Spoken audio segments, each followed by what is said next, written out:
Alrighty, step 9 in our MakiBox assembly marathon. So, starting to get to the last bits. You'll need this casing part, so look for the one that has all the little grill marks on it. It's the top casing. And then, let's see, what do we need? There's a lot of components that are needed just as you get to them. So you should pretty much need a lot of the remaining plastic components. So you're going to need these two parts that are for the Zen drive. You're going to need the idle wheel.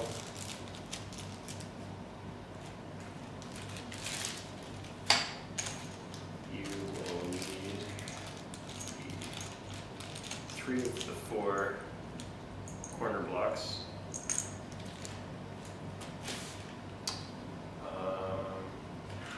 You'll wind up being the long end 3 screws that are left over. Of course, a bunch of the standard screws, and you're also going to need your extrusion drive motor that has the extrusion drive fitted onto it. And you'll wind up needing your feed tube. In the next step, you'll want to have these stuff fits over it. And you'll need the wiring for your extruder. Now, the connectors may be a little bit different for the final production. We're considering going to a 6-pin connector again, so that it's one assembly instead of 2 separate wires, similar to the hotbed. Right now, so the thermistor wire, which should be the thinner one, has a 2-pin connector on one end. Now for the hot end, you've got a 4-pin connector that looks like the same as the hotbed, one that goes to the driver board. And currently on the other end, you've got a 2-pin connector that has a slightly chunkier outlook for the hot end. So this end actually goes into the hot end itself, and then the other end goes to the driver board. So I'll just place those right there for now. Okay, so step 1. Let's fit our extrusion assembly together.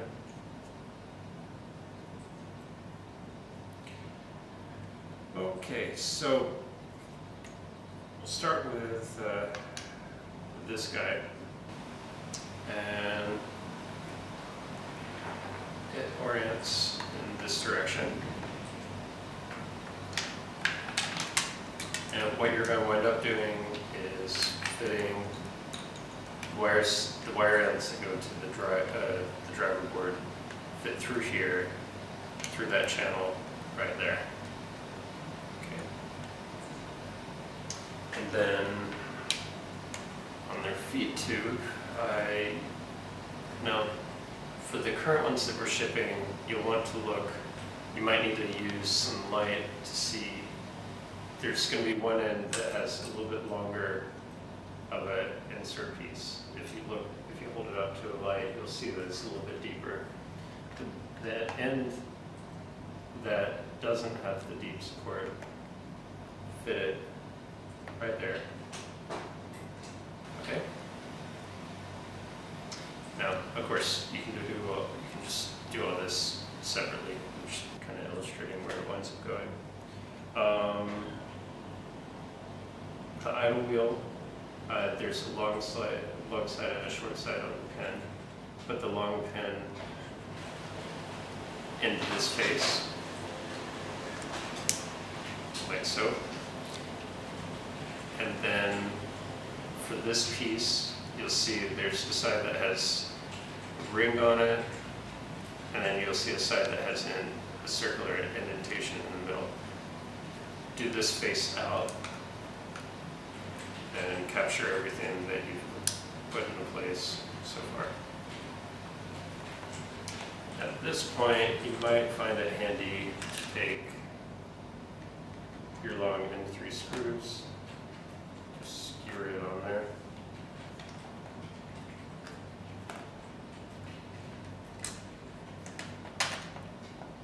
And that just kind of holds everything in place temporarily. And then take your drive motor and then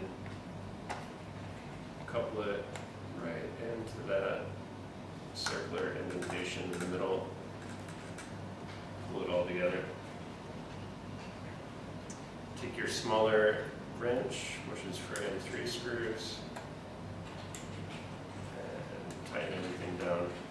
So again, kind of get everything started, and then you'll wind up tightening things up afterwards.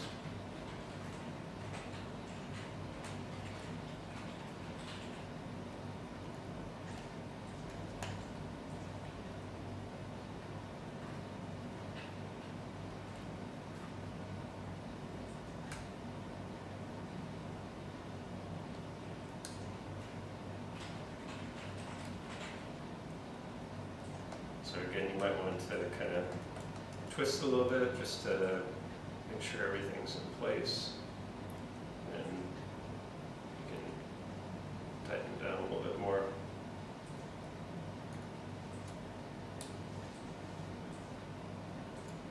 To secure it.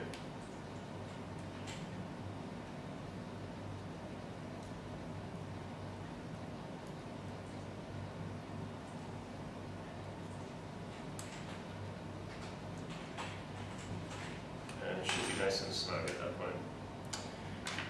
Okay, now you should still be able to move the wires through here. You'll need to be sure that they're free to move. And okay, so that was step one. And then, so the next stage, you'll need your top panel. Now, typically the acrylic will come with some sort of a covering on it. Fortunately, this particular material is pretty easy for me to take off. You may wind up having a paper covering, which takes a bit more effort to take off in one piece. But so basically, just strip it off.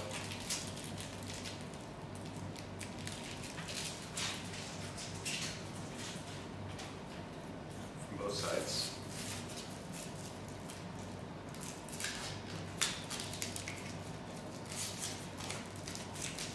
And for those guys that do have paper coverings, you're probably hating me right now.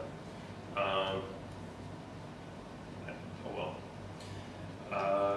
And then you see this opening here, and the acrylic feed your wires through that, and feed your feed tube through that.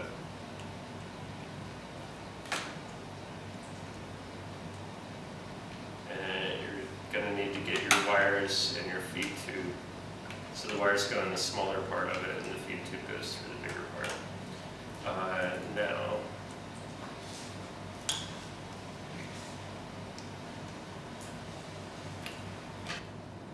after that,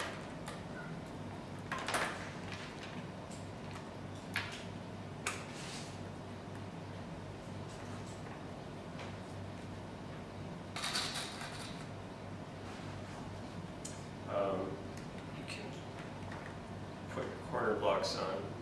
So basically there's 3 of these corner blocks. There's a closed face and an open face to them. Use the open face. And I'll show you the orientation after I kind of get it into place.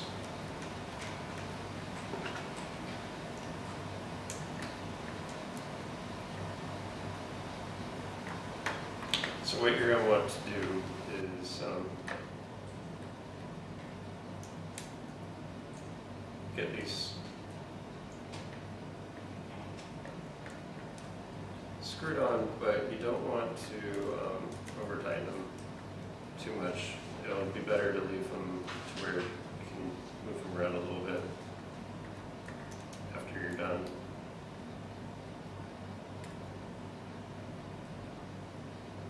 So kind of maybe even back them off a little bit.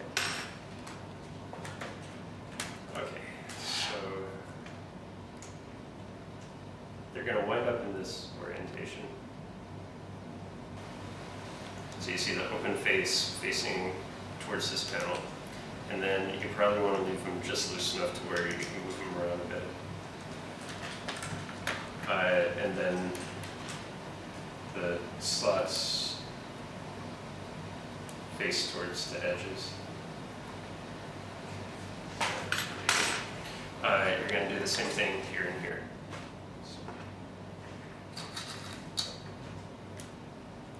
So open face towards the top, and the features open to the sides.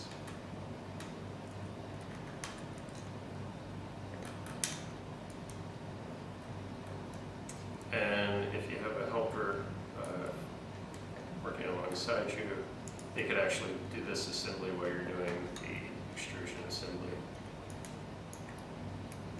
before putting it in place, which is kind of how the instruction manual shows it.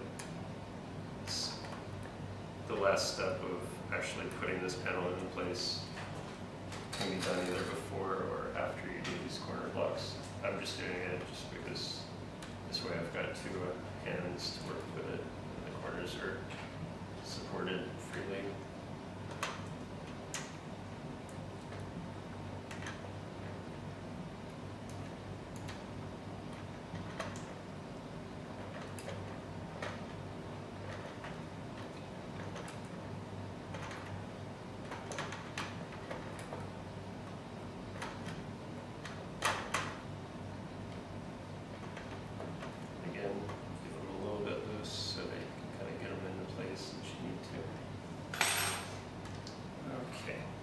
Now, the next step is to basically screw all this down so that the top panel is connected to the chassis. Some important points: make sure that the slots that have small tabs, so here and here, so right at the middle of both of these, make sure that the little tabs stick up into the slots. Otherwise, you'll see that it bows up over them. On these 3 points, this is where you'll screw into. There's a feature that fits just inside the opening here on all 3 points, and that helps locate this top in relation to everything. So make sure that it fits down, that the feature fits up into the holes, and it locates properly. Otherwise, it's going to be all over the place. And also, your assembly is not going to be rigid. Okay. And I would tend to not over tighten these. You're better off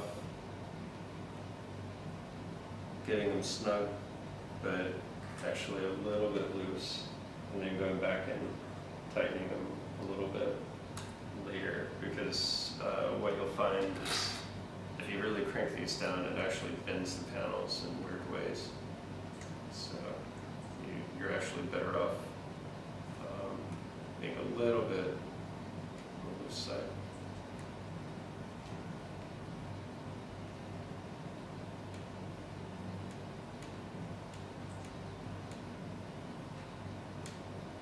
So as soon as you start seeing the panel flex, back it out a little bit until you don't see any more flex.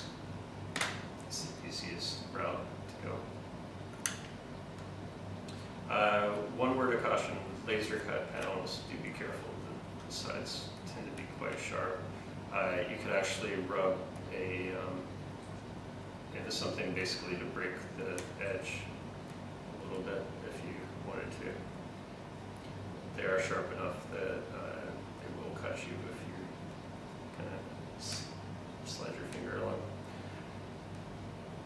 Okay. And that's it for this one.